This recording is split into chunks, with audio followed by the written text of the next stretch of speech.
Hello students, हम start कर रहे हैं lesson number 9 disaster management from class 8। अभी हमने पढ़े थे इसमें डिजास्टर मैनेजमेंट में अर्थक्वेक। आज हम पढ़ेंगे अर्थक्वेक रेजिस्टेंट बिल्डिंग। अर्थक्वेक जहां अधिक मात्रा में आते हैं to earthquake up to a certain limit, construction which do not get damage. अब अर्थक्वेक रेजिस्टेंस क्या है? जो बिल्डिंग बनती है, the construction at certain limit could not get any type of damage, that building, that area are known as earthquake resistant building. To construct such types of building, Indian Standard Institute has made some code conduct. Some code of conduct उसके लिए बनाया जाता है। इस प्रकार की building earthquake resistance building maintain करने के लिए या बनाने के लिए इंस्टीट्यूट जो होती है उनके अपने कुछ कोड ऑफ कंडक्ट होते हैं। उस कोड ऑफ कंडक्ट के अंतर्गत buildings are construct as per IS 456 and earthquake resistance construction is performed as per IS 1893।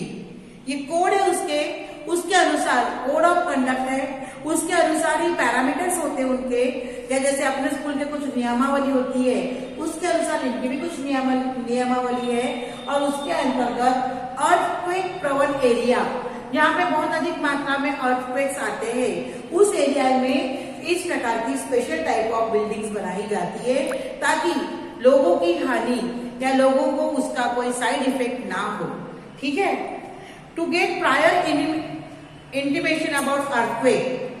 अब अर्थक्वेक पहले आते थे तो लोगों को उसकी जानकारी नहीं रहती थी, but due to the development of science and technology, prior intimation about earthquake can be given to public, to near side लोगों को उसकी जानकारी दी जाती है कि देखो आपका एरिया अभी अर्थक्वेक आने वाली है।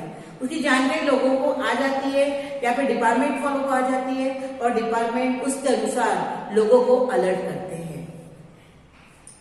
Modern equipments like laser ranging, very long baseline, Geiger counter, creep meter, strain meter, tide gauge, tilt meter, volumetric strain gauge, इस सब का यूज करके मॉडर्न टेक्नोलॉजी के द्वारा इस पर रोक लगाई जाती है। किस पर? अर्थक्वेक पर। सुनामी जब आती है, पहले जब 95-96 में सुनामी आई थी, 2005 में, तो उसके कारण बहुत सारे लोगों की डेथ हो गई थी चेन्नई के किनारे पे। पर बाद में वहां पे ऐसे हाउस बनाया गया, ऐसे इक्विपमेंट्स लगाए गए कि जो जानकारी, प्रायर जानकारी पहले मिल जाती है तो लोग पहले अपने आप अलर्ट हो जाते हैं। देन डिजास्टर मैनेजमेंट है फायर जब आग लगना है ना। अब types of fire is naturally, fire का नेचुरल कैलामिटी है कि मैनमेड। तो जनरली फायर एक नेचुरल कैलामिटी है। मैनमेड तो अपने हाउस में, बिल्डिंग में कभी लग जाती तो वो मैनमेड कहलाएगी, पर जंगल में आग लगना दैट इज नेचुरल कैलामिटी, यानी प्राकृतिक विपदा। फायर, इसके 5 टाइप्स है। Class A fire, this is solid fire. किसमें लगता है ये? सॉलिड सब्सटेंस पर। क्लास ए फायर किस पे लगेगा? सॉलिड सब्सटेंस पर। सॉलिड सब्सटेंस में commonly flammable materials are there, fuel source. जैसे कहीं आग लग गई, वहां बहुत सारा टिम्बर है, दैट मीन्स लकड़ा है, और वहां आग लग गई तो ये इनफ्लेमेबल मटेरियल जहां पे है, सॉलिड इनफ्लेमेबल मटेरियल, और वहां होने के बारे में वहां पे आग लग गई तो वो आग बहुत तेजी से फैलेगी, है ना। जो वुड है, क्लॉथ है, कोल है, पेपर है, और इस फायर को पुट ऑन किया जाता है, बुझाया जाता है बाय वाटर। शावर वाटर को से, पानी से इस सॉलिड सब्सटेंस वाले फायर को बुझाया जाता है। क्लास ए वाले। क्लास बी में क्या आएगी? क्लास बी फायर में आएगा लिक्विड सब्सटेंस। लिक्विड सब्सटेंस में जब बड़े बड़े जहाज समुद्र में जाते हैं तो उस पर से तेल का रिसाव हो जाता है। तेल पानी से भारी है, हल्का है तो ऊपर रहता है और पानी नीचे रहेगा। तो कहीं बाय मिस्टेक वहां पे आग लग गई पेट्रोलियम पदार्थों के कारण, तो ये है class B fire, that is liquid fire. पर इसको हम पानी से नहीं बुझा सकते, है ना। Due to inflammable substance like petrol, oil, varnish, solvent, cooking oil या paint, all these substances are lighter than water, therefore fire extinguisher can be used to extinguish fire। यहाँ पे फायर एक्सटिंग्विशर का उपयोग किया जाता है, इस पे पानी डाला जाता नहीं। क्लास 3 वाला फायर है गैसियस, क्लास सी वाला फायर है गैसियस। जैसे अपने एलपीजी गैस, इसका अगर बस्ट हो गया तो फायर लगेगी, तो उसमें भी कोई पानी वगैरह डाल के फायर को बुझाया जाता नहीं, क्योंकि पानी डालेंगे तो बुझेगी नहीं।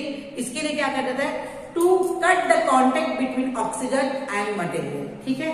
अब उसके लिए अगर किसी पर्सन को आग लग गई है तो गैस वहां पे स्फोट हो गया और वो जल गया, तो वहां पानी नहीं डालना, उसके शरीर पर कोई मोटा कपड़ा लपेट दो, चाहे ब्लैंकेट है, थिक ब्लैंकेट है, चादर है, जो भी है, वो वहां लपेटने से देयर इज वहां कट हो जाएगा connection between oxygen and material and fire can be extinguished, ठीक है। इसके बाद आता है 4 में class D fire. Class D fire ये होता है केमिकल सब्सटेंस से लगने वाली आग, है ना। केमिकल सब्सटेंस से भी लगने वाली आग, इसको पुट ऑन किया जाता है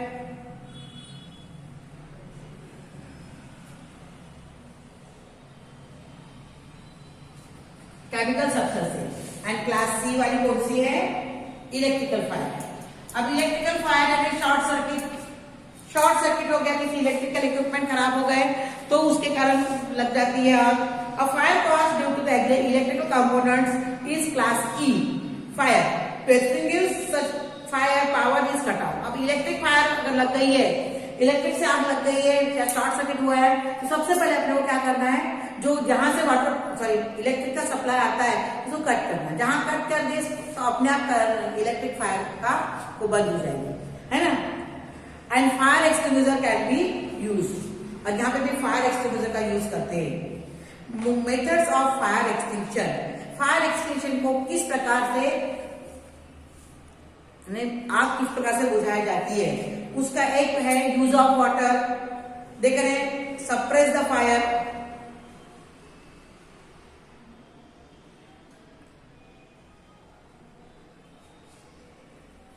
सप्रेस फायर में contact between air and fire material, इसको अलग अलग किया जाता है। तीसरा है कीप अवे फ्लेमेबल सब्सटेंस, जो फ्लेमेबल सब्सटेंस उसको अलग अलग कर सकते हैं। Then precautions and safety measures, what precaution we can take, अगर आग लग गई है सडन तो हमको क्या प्रिकॉशंस लेनी चाहिए। पहला है develop the habit of switching off the gas regulator when not in use. घर में हमारे गैस सिलेंडर है, वो एलपीजी है, लिक्विड पेट्रोलियम गैस है, तो जब हमारे यूज में नहीं होता तो उसका स्विच ऑफ कर देना चाहिए। To make other and call them to help shout loudly. Switch off the electrical appliances, अगर इससे भी अगर अपने को समझ में नहीं आ रहा है कि आग लगी है कैसे बुझाए, शाउट लाउडली, और लोगों को अपने हेल्प के लिए बुलाएंगे, नेबर्स को। Call fire brigade, fire brigade को कॉल करेंगे। Then provide information how to use fire extinguisher, अगर किसी घर में फायर एक्सटिंग्विशर है और घर के पब्लिक को, घर के लोगों को फायर एक्सटिंग्विशर का यूज कैसे करना यही नहीं मालूम, तो सभी को उसका नॉलेज होना या उसकी जानकारी होना आवश्यक होता है। फर्स्ट एड, अब फर्स्ट एड क्या है, डॉक्टर आने के पहले दी गई चिकित्सा, डॉक्टर आने के पहले जो हम अप्लाई करते हैं, जो उस पर ट्रीटमेंट करते हैं, दैट इज फर्स्ट एड। अब इसके बाद है landslide and rift collapse. Landslide and rift collapse क्या है, natural cracks and fissures present in hard rock cause their breaking. अब बड़े बड़े भूस्खलन कहते हैं इसको, लैंडस्लाइडिंग यानी भूस्खलन। अब बड़े बड़े चट्टान कैसे गिर जाते हैं तो क्या होता है, बरसों ये वही रहते हैं, धूप आएगी, प्रेशर आएगा, सब आता है, पानी धूप सब आते रहता है। कभी कभी इनके अंदर क्या हो जाती है, क्रैक डेवलप होती है, और वो क्रैक डेवलप होने के कारण ये थोड़े विदर्ड हो जाते हैं, और विदर्ड होने के कारण इनमें हैवी रेन के कारण, हैवी हीट के कारण ये विदर्ड होके लैंडस्लाइडिंग होती है। Cause of landsliding after effect the natural disaster like earthquake हो गया है तो उसके सडन उसके सराउंडिंग एरिया में लैंडस्लाइडिंग हो सकती है। अर्थक्वेक हो गया, सुनामी हो गया, हैवी रेन हो गया, फ्लड्स कॉज लैंडस्लाइड, फ्लड से भी लैंडस्लाइड होता है।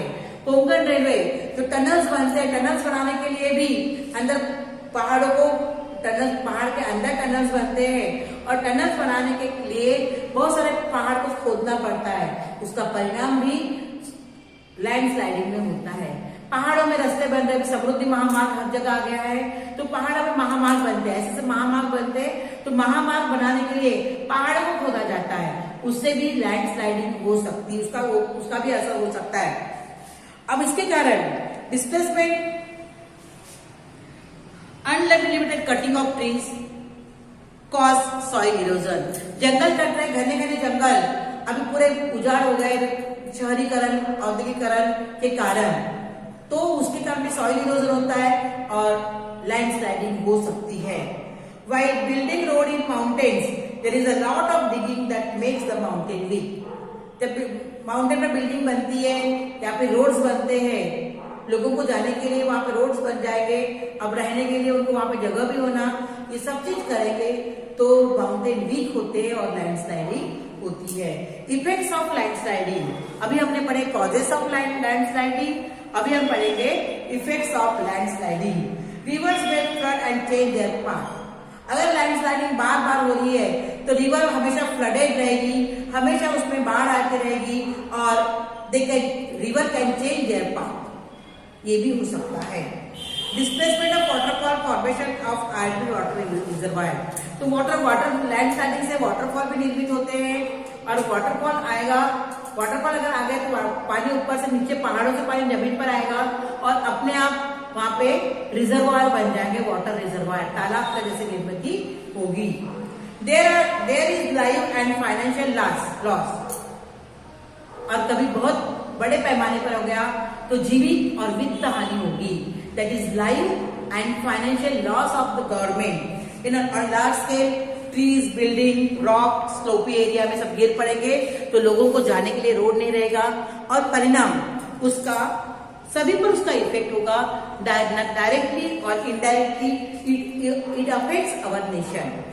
ठीक है, देन लास्ट है उसका landslide destroy plant life on it. अब पर्टिकुलर एरिया में पर्टिकुलर प्रकार के प्लांट्स ग्रो होते हैं, परंतु उस एरिया में अगर लैंडस्लाइड हो गया, प्लांट्स का एक्सटिंक्शन ही हो गया, प्लांट्स पूरे, तो वो उसका जो उनकी प्रजाति है, उनकी स्पीसीज है, that can be destroyed totally. तो ये इफेक्ट्स है और इससे बहुत बड़ा नुकसान अपने लोगों का या उसके फ्लोरा फूना का भी हो सकता है, प्लांट्स के फ्लोरा फूना का भी हो सकता है, या लोगों का भी उससे उस पर असर होता है। अब disaster relief planning, disaster relief planning में क्या क्या आता है, बुक में आपके दिया हुआ है पेज नंबर 65 में। Main points, primary information of the school, the things to be noted. Primary information में क्या आएगा, थिंग्स टू बी नोटेड में name and address of the school, name and residential address of the headmaster with the contact number, name and contact number of school management members, total number of staff। अगर school में अगर ऐसा कुछ हो रहा है तो स्कूल के एचएम का, स्कूल के नाम, स्कूल का नाम, स्कूल का एड्रेस कहाँ पे है, उसके एचएम का, उसके मैनेजमेंट मेंबर का और टोटल नंबर ऑफ स्टाफ उस स्कूल में कितना है, इसकी जानकारी अगर प्लान प्रिपेयर हो रहा है डिजास्टर मैनेजमेंट का तो उन लोग को देना आवश्यक है। स्कूल डिजास्टर मैनेजमेंट कमेटी, अब स्कूल डिजास्टर मैनेजमेंट कमेटी में क्या क्या आवश्यक वस्तुएं आवश्यक है, फायर एक्सटिंग्विशर, आप लोगों ने देखा होगा हमारे स्कूल में खिचड़ी रूम में, नीचे प्राइमरी रूम में भी और हाई स्कूल रूम में भी खिचड़ी रूम के पास फायर एक्सटिंग्विशर है। Awareness, instruction, traffic management, safety, communication committee, ये सब होना, अवेयरनेस होना सभी में।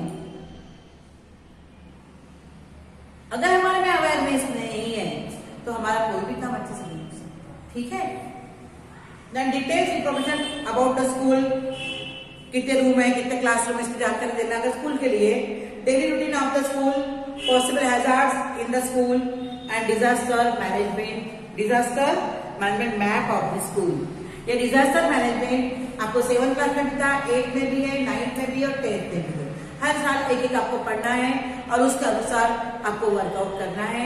यहाँ मैं आपको ये लेसन खत्म हुआ है, सब कंप्लीट हो गया, इसे क्वेश्चन आंसर आप लोगों को बनाने हैं, ठीक है।